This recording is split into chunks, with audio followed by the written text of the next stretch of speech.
வணக்கம். மாலை முரசு செய்திகளை விரிவாக பார்ப்பதற்கு முன்னால் தலைப்பு செய்திகளை பார்க்கலாம்.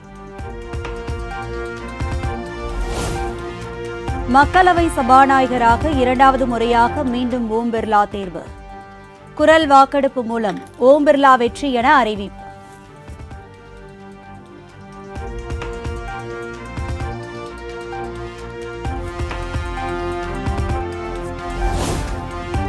மக்களவை சபாநாயகராக இரண்டாவது முறை தேர்வான ஓம் பிர்லாவுக்கு பிரதமர் மோடி, ராகுல் காந்தி வாழ்த்து. மக்களவையை எப்படி சிறப்பாக கையாள வேண்டும் என்ற அணுகுமுறை ஓம் பிர்லாவுக்கு நன்றாக தெரியும் என பிரதமர் மோடி புகழாரம்.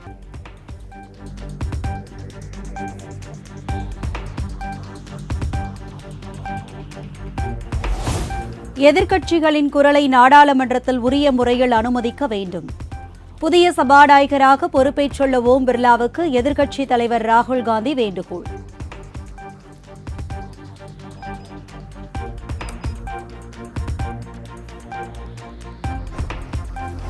சாதிவாரி கணக்கெடுப்பு நடத்த வேண்டும் என மத்திய அரசை வலியுறுத்தி சட்டப்பேரவையில் கொண்டுவரப்பட்ட முதலமைச்சரின் தனி தீர்மானம் ஒருமனதாக நிறைவேற்றம்.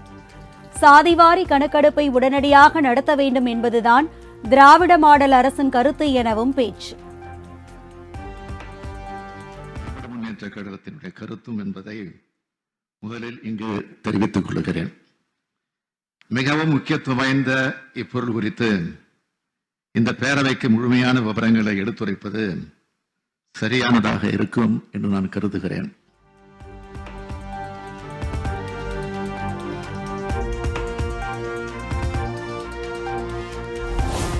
இரண்டாயிரத்தி 8ஆம் ஆண்டு சட்டப்படி சாதிவாரி கணக்கெடுப்பை மாநில அரசு மேற்கொள்ள முடியாது. மக்கள் தொகை கணக்கெடுப்பை நடத்தாமல் தன் கடமையை மத்திய அரசு புறக்கணித்து வருவதாகவும் விமர்சனம்.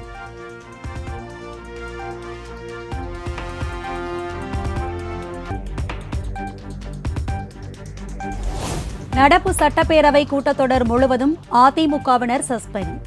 கள்ளச்சாராயம் விவகாரம் தொடர்பாக அமளியில் ஈடுபட்டதால் சபாநாயகர் நடவடிக்கை.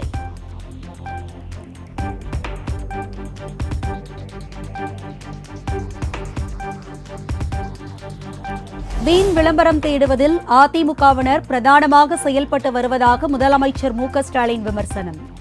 கள்ளக்குறிச்சி சம்பவம் குறித்து அதிமுகவினர் கேள்விகளுக்கு பதிலளிக்க அரசு தயாராக உள்ளதாகவும் உறுதி. மக்களுக்கு ஆற்ற வேண்டிய ஜனநாயக கடனை ஆற்றாமல் வீண் விளம்பரத்தை தேடுவதிலேயே முனைப்பாக உள்ளது. ஆனால் இந்த துயர சம்பவம் குறித்து உண்மையான அக்கறையுடன்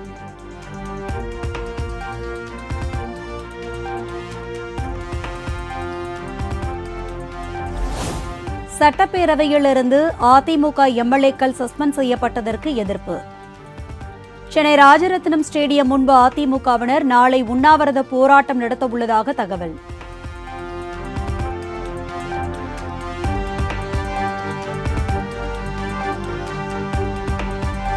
சட்டப்பேரவையில் சபாநாயகர் நடுநிலையோடு செயல்படவில்லை என எதிர்க்கட்சித் தலைவர் எடப்பாடி பழனிசாமி குற்றச்சாட்டு. கள்ளக்குறிச்சி பிரச்சினையை விட சட்டப்பேரவையில் விவாதிக்க முக்கியமான பிரச்சினை வேறு என்ன இருக்கிறது எனவும் சாடல்.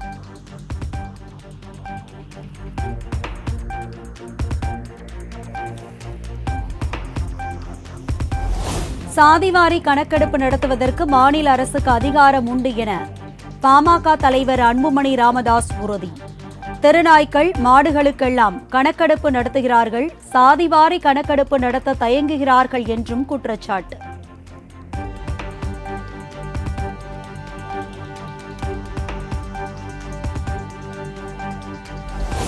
மக்களவை எதிர்க்கட்சித் தலைவராக தேர்வு செய்யப்பட்டுள்ள ராகுல் காந்தி தமிழக வெற்றிக் கழக தலைவர் விஜய் வாழ்த்து. நாட்டு மக்களுக்கு சிறப்பாக பணியாற்றிட வாழ்த்துக்கள் என எக்ஸ் தளத்தில் பதிவு.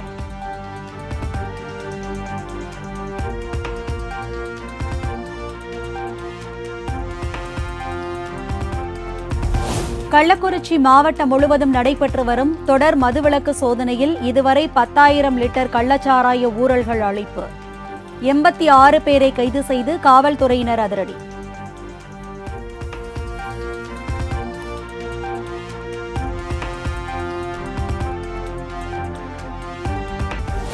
100 கோடி ரூபாய் நில மோசடி வழக்கில் அதிமுக முன்னாள் அமைச்சர் எம்.ஆர். விஜயபாஸ்கர் தலைமறைவு. முன்ஜாமீன் மனு தள்ளுபடி செய்யப்பட்ட நிலையில் எம்.ஆர். விஜயபாஸ்கரை கைது செய்ய சிபிசிஐடி போலீசார் வட மாநிலங்களுக்கு விரைவு.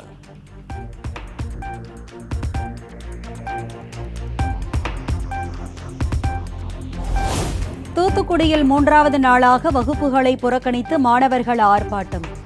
வ.உ.சி. கல்லூரியில் அரசு நிர்ணயித்த கட்டணத்தை விட கூடுதல் கட்டணம் வசூலிக்கப்படுவதாக குற்றச்சாட்டு.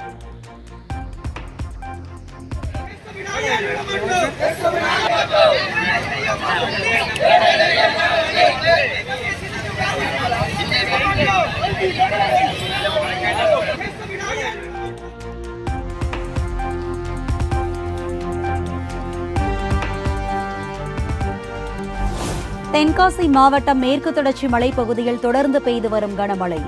குற்றால அருவிகளில் 3வது நாளாக குளிக்க தடை விதிக்கப்பட்டுள்ளதால் சுற்றுலா பயணிகள் ஏமாற்றம்.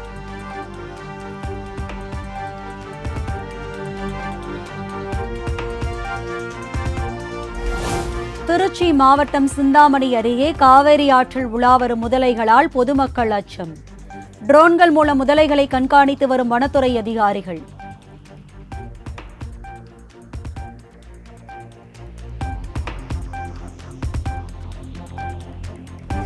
தமிழ்நாட்டில் இன்று கன முதல் மிக கனமழைக்கு வாய்ப்பு உள்ளதாக இந்திய வானிலை ஆய்வு மையம் தகவல். கேரளா, கர்நாடகா உள்ளிட்ட மாநிலங்களுக்கு ஆரஞ்ச் அலர்ட் எச்சரிக்கை விடுக்கப்பட்டுள்ளது.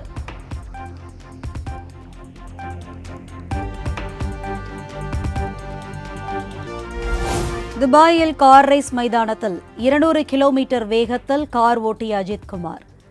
மேலாளர் சுரேஷ் சந்திரா தமது எக்ஸ் தள பக்கத்தில் வெளியிட்டுள்ள வீடியோ இணையத்தில் வைரல்.